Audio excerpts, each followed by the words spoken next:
So now they're turning up the heat. The evil, Gates-subsidized monsters who are trying to take over the world and turn us all into slavish zombies must be feeling very cocky. In the UK, the government decided that we all have to wear masks in shops. On July the 24th, the coronavirus is going to mutate, stop being a fairly feeble flu bug and become something as deadly and dangerous as one of the Clintons. And so on the 24th of July, we have to start dressing up as bank robbers whenever we go shopping. The shop assistants don't have to wear masks, but the shoppers do. Apparently, according to Boris the buffoon, the coronavirus can't jump to or from a shop assistant, but can jump to or from a shopper. How clever the coronavirus is to know how to do this. Of course, if a shop assistant pops into a neighbourhood shop, then they have to put a mask on, because then they become a customer, and when they're a customer, they can catch the virus and spread it. Another oddity is that although the coronavirus can infect shoppers, it can't affect people who work in offices. It seems that this very intelligent virus just seems to say to itself, I can infect these people because they're just out shopping, but I mustn't infect these people because they're working.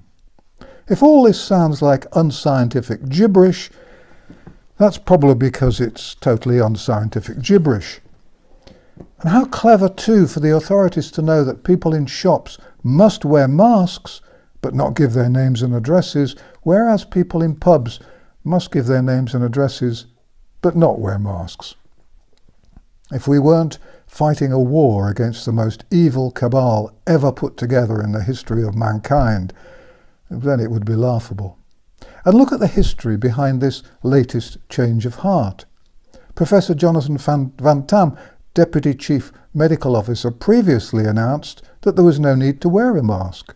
And Michael Gove, a weedy little British politician who's about as far removed from being a statesman as Bill Gates is from being a doctor, said that the UK government didn't plan to insist that we all wore masks in shops.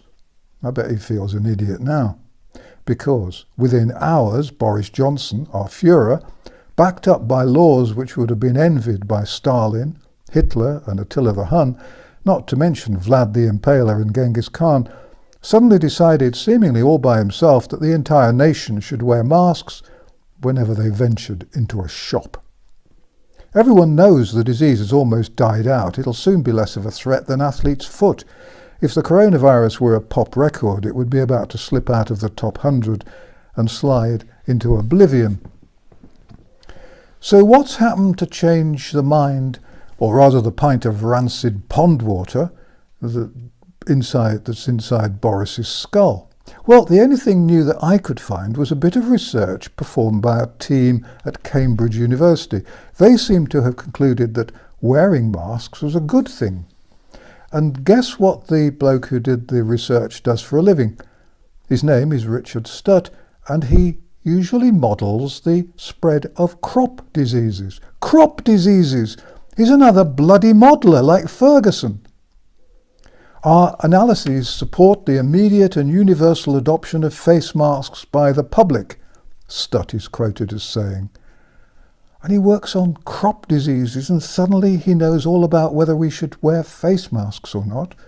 You'd think Boris would by now be wary of modelers, wouldn't you? But then maybe not, if they give him the news he wants. My researches suggest that there's going to be a glut of mathematical modelers receiving knighthoods in the New Year's Honours List. Did Stutt recommend the wearing of masks to stop the flu last year? The mortality risk with the flu is pretty well identical to the risk with COVID-19. Has he recommended the wearing of masks to stop the spread of TB? Perhaps I should remind him that a quarter of the global population is said to be infected with TB, a disease which kills over 1.5 million people a year. If we need one mask for the coronavirus, then we need 4 masks each for tuberculosis. We have little to lose from the widespread adoption of face masks, said a Dr. BitChute.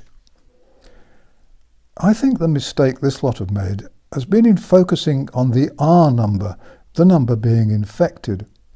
Bugger the R number, it's of absolutely no real significance. What matters is the D number that nobody ever talks about, the number dying. And the D number has fallen dramatically because they've stopped killing old people in care homes. If Stutt and BitChute were doctors, medical doctors, they might understand this better. Why don't they stick to crop diseases? Nothing to lose by wearing masks. I know of 2 people who died because they wore masks and the hypoxia killed them. How's that for nothing to lose? But then we must remember that it is the government's plan to help reduce the world population and thereby win the hearts of Bill and Melinda Gates. Maybe my scepticism about anything coming out of Cambridge University, where the crop disease bloke works, has been heightened since the university accepted $210 million from the Bill and Melinda Gates Foundation. Everywhere you look, the Gates Foundation has left its dirty fingerprints.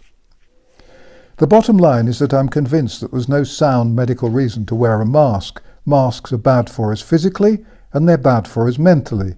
If you look at the risk-benefit ratio, then the risks are far greater than the benefits. The only reason for our being forced to wear masks is to oppress us, to frighten us, and to turn us into pathetic slaves of the beast. If you wear a mask, then they own your body, your mind, and your soul. That's it. Game over. And now that they've made mask wearing compulsory, when will they ever reverse the law? What do you think? 3 months? 9 months? 12 months?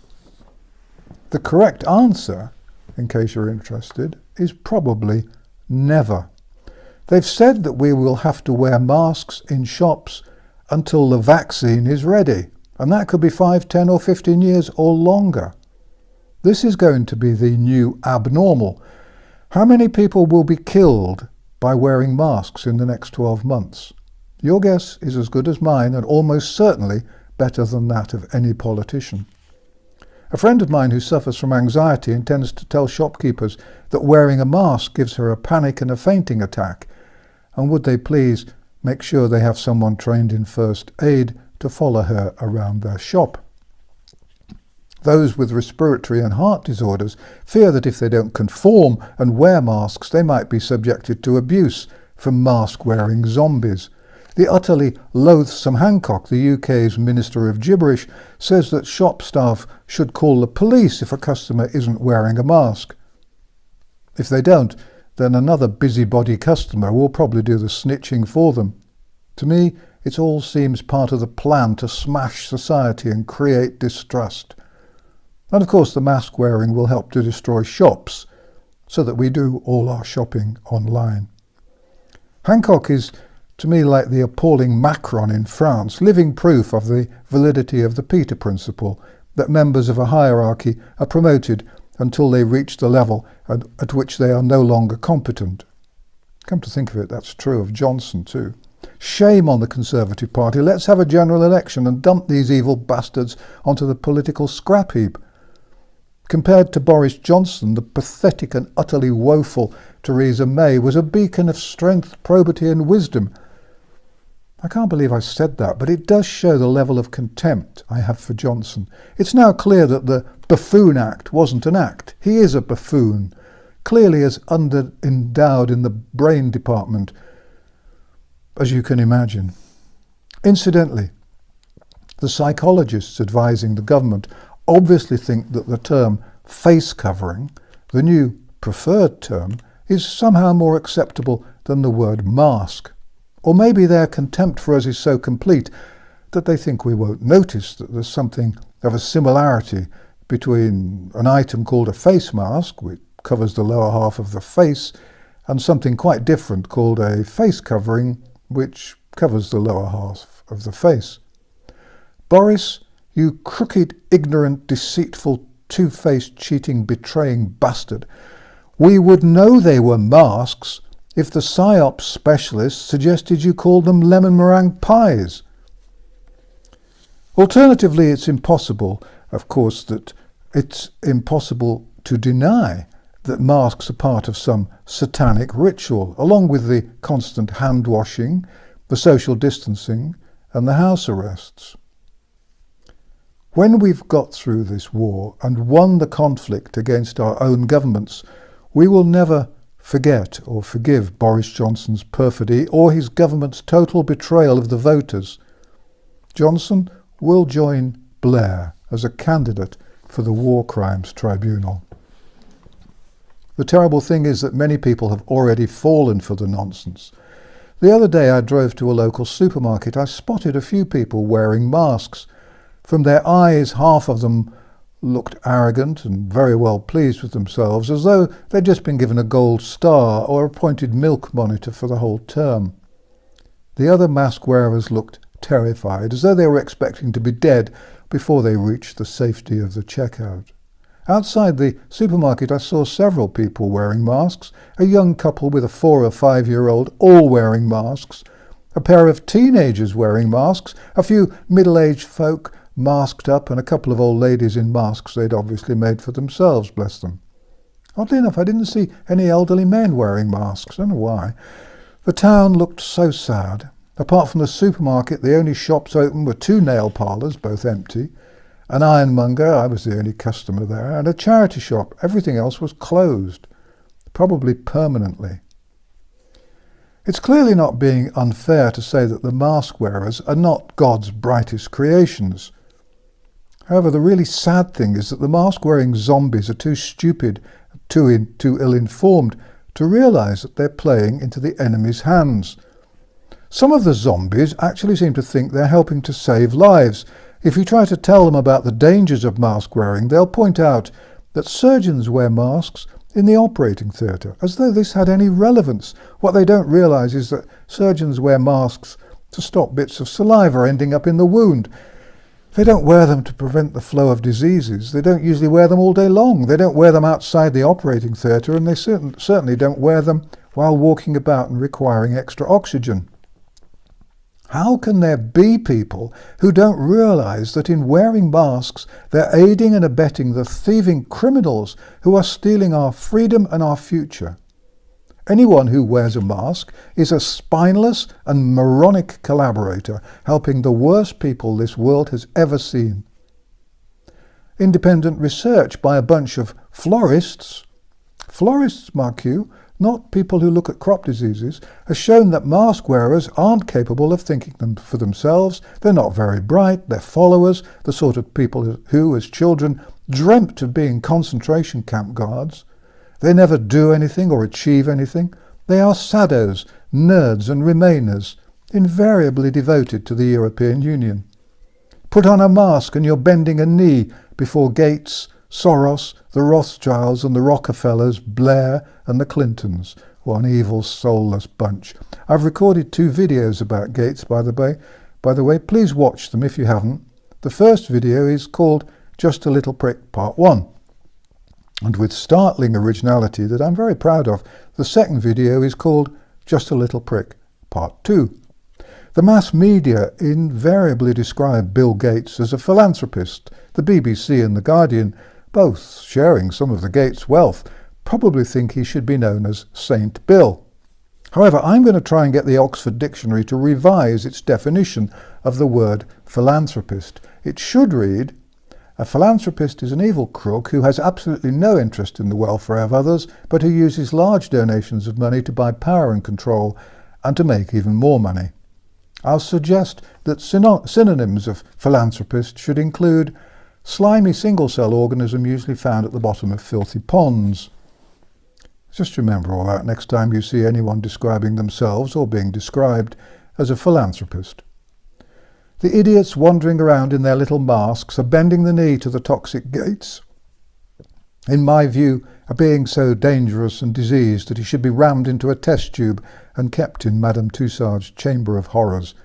Mothers could take their children and point him out as the definition of evil, and they're bending a knee to more candidates for the chamber of horrors. Blair, the hideous Clintons, the foul Obama, and the rest of the malignant crew. Oh, and the wretched Boris Johnson, too. The mindless mask wearers are collaborators, and when war ends, you know what happens to collaborators. Most of them are political innocents who voted Remain because they didn't bother to do enough research to know that the EU had been set up by Nazis to enable post-war Germany to control Europe. Finally, I'll leave you with my new mantra. No silly mask, no deadly vaccine, no social distancing. Please learn it, recite it and share it with the collaborators who seem determined to drag us down with them, but who will fail, because those of you who've seen the light have a monopoly on wisdom, courage and integrity.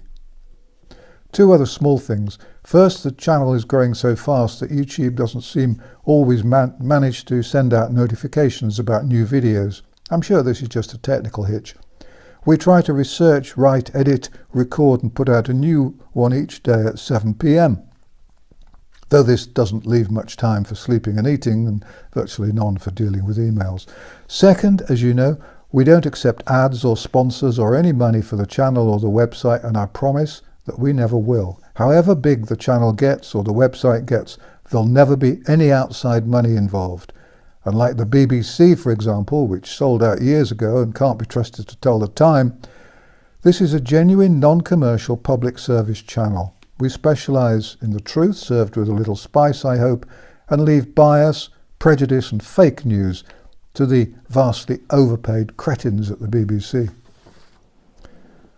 Thank you for watching An Old Man in a Chair, and thank you for all your support and encouragement. Please copy and share the videos on Twitter and Facebook and BitChute. If you'd like to put on a translation, that would be great. If the videos disappear, then please go to my website, www.vernoncoleman.com, to find out where you might be able to find them, or at least to read the transcripts. The transcripts of the banned videos are on the website too. This channel has not been monetized. I haven't authorized any ads, and there's no sponsorship, and there never will be any of either. There are no ads or sponsorship on the website. Although it may seem like it at times, please remember that you're not on your own. More and more people are waking up, and I firmly believe that together we will win this fight. If you go to mainstream media, please put on a note asking people to come and look at these videos to find the truth. Thank you for watching.